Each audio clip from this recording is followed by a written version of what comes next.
دروازوں پر لڑنے والے غزہ کے ان مجاہدوں کو ہم سیلوٹ کرتے ہیں، سلام پیش کرتے ہیں کہ پوری دنیا نے ان کا ساتھ چھوڑ دیا اور کفر اسرائیل کے ساتھ آ کے کھڑا ہو گیا۔ اپنے سرکاری جہاز میں بیٹھ کے بھی برطانیہ کا وزیر اعظم پہنچ سکتا تھا اسرائیل میں، لیکن اس نے ترجیح دی جنگی جہاز میں بیٹھ کر کے وہاں پہنچنے کی، اور اس نے عملاً بتایا بھی اور کہا بھی کہ میں اس لیے جنگی جہاز میں جا رہا ہوں اسرائیل تاکہ ان کو میں بتا سکوں کہ ہم ہر طرح سے تمہارے ساتھ ہیں۔ لیکن 56-57 اسلامی ملکوں میں کوئی ایک بھی نہیں گیا جو غزہ کے یتیموں کے سر پہ ہاتھ رکھ سکے کہ ہم بھی تمہارے ساتھ ہیں۔ لیکن غزہ کے مجاہدوں، تمہیں سلام ہو، تمہیں آمنہ کا لال دیکھ رہا ہے۔ سنو میرے حضور نے ارشاد فرمایا،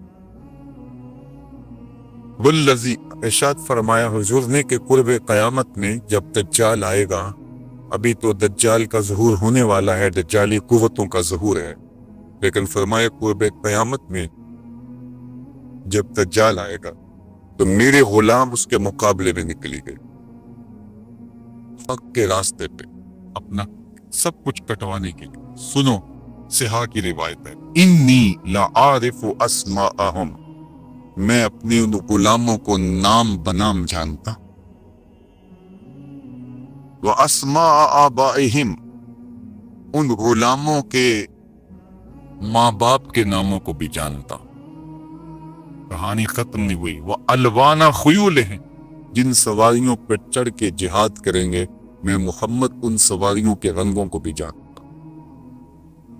کون سا غلام، کس کا بیٹا کس رنگ کی سواری پہ بیٹھ کے جہاد کرے گا، حضور فرمایا میں پہچانتا ہوں۔ غزہ والو تمہیں مبارک ہو، تجھے آمنہ کے لال پہچان رہے ہیں۔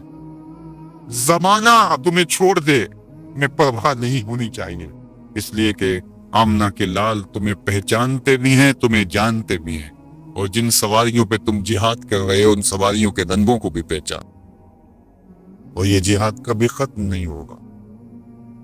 اللہ کے محبوب علیہ السلام نے فرمایا حضرت عیسیٰ آئے گے قرب قیامت میں، تو یہ ختم نبوت کی بھی دلیل ہے کہ وہ اپنی شریعت لے کر نہیں آئیں گے، حضور کی شریعت کے مطابق فتویٰ دیں۔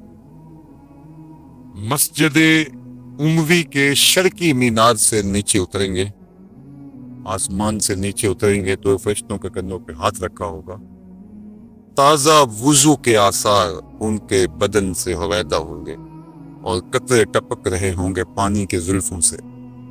فجر کی نماز کا وقت ہوگا، لوگ صفے باندھ کے انتظار میں ہوں گے، اقامت کہی جا چکی ہوں، حضرت عیسیٰ کہا جائے گا کہ آپ مصلی پہ آ جائیں، لیکن وہ حضرت امام مہدی سے کہیں گے آپ مصلی پہ آئیں، پیچھے نماز پڑھیں گے امام مہدی کے۔ میرے اور آپ کے آقا و مولا نے کہا کروڑوں سلام ان پہ، فرمایا کہ وہ وقت کیسا ہوگا جب عیسیٰ ابن مریم آئیں گے لیکن امام تم سے ہوگا، تو حضرت امام مہدی کے پیچھے نماز پڑھیں گے، پھر حضور کے دین کے لیے میدان عمل میں نکلے۔ اس وقت امت 3 گروہوں میں بٹ چکی ہوگی۔ احادیث آخر الزماں پڑھیے، ایک گروہ کٹ چکا ہوگا، شہید ہو چکا ہوگا، ایک گروہ فرار کا رستہ اختیار کر لے گا، منطقی تلاش لے گا، فلسفے بھگا رہا ہوگا، اتنی بڑی طاقت کے ساتھ لڑنا ہمارے پاس کا روگ نہیں، اتنے اسلحے، اتنے آلات حرب و ضرب، اتنی جدید ٹیکنالوجی، ہمارے بس کا روگ بھی مقابلہ کرنا، لہذا عافیت قدے میں بیٹھ جائیں گے۔ یہ دوسرا گروہ۔ تیسرا گروہ میرے حضور نے ارشاد فرمایا کہ وہ اقصی کے دروازوں پر حق کے لیے لڑ رہا ہو، حضرت امام مہدی ان کے پاس آئیں گے، ہمارے بنگلوں میں نہیں آئیں گے، ہمارے فارم ہاؤسوں میں نہیں آئیں گے، ہماری مارکیٹوں میں نہیں آئیں گے، امام مہدی ان کے پاس آئیں گے، ان کو آ کے کہیں گے بتاؤ کیا کرنا ہے۔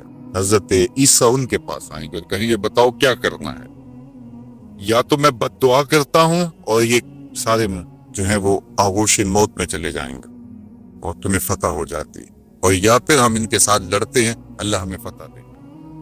حضرت عیسیٰ کے انفاس سے دجال یوں پگھلے گا جیسے نمک میں پانی پگھلتا ہے. تو وہ سب کہیں گے ہم نے تو لڑنا ہے. حضرت عیسیٰ کہیں گے چلو پھر. اور اللہ تعالیٰ جل شانہ مسلمانوں کو وہ قوت دے گا. اور آج جو دلیر بنے ہوئے ہیں، کیونکہ 57 اسلامی ملکوں کے حکمران بھیگی ہوئی بلیاں، اس لیے وہ شیر بنے. اور آج وہ مسلم خواتین پر شراب پھینک رہے. چند اسرائیلی نوجوان اکٹھے ہوتے ہیں اور کہتے ہیں فلاں علاقے میں چلو، غزہ کے فلاں علاقے کی عورتیں بڑی خوبصورت ہیں. یہ امت کا، یہ آج کا درد.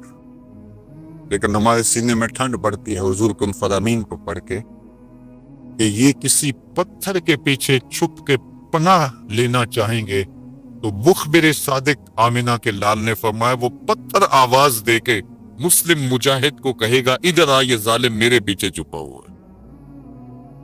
پوری درخت بھی ان کو پناہ نہیں دے گا سوائے الغرقت نامی ایک درخت کے، جس کے بارے میں وہ جھاڑی ہے حضور فرمایا شجرۃ الیہود، یہ یہودیوں کا درخت ہے، یہ صرف پناہ دے گا. اس کے علاوہ کوئی ان کو پناہ بھی نہیں دے گا. اور سنو تمہیں ٹھنڈ پڑنی چاہیے.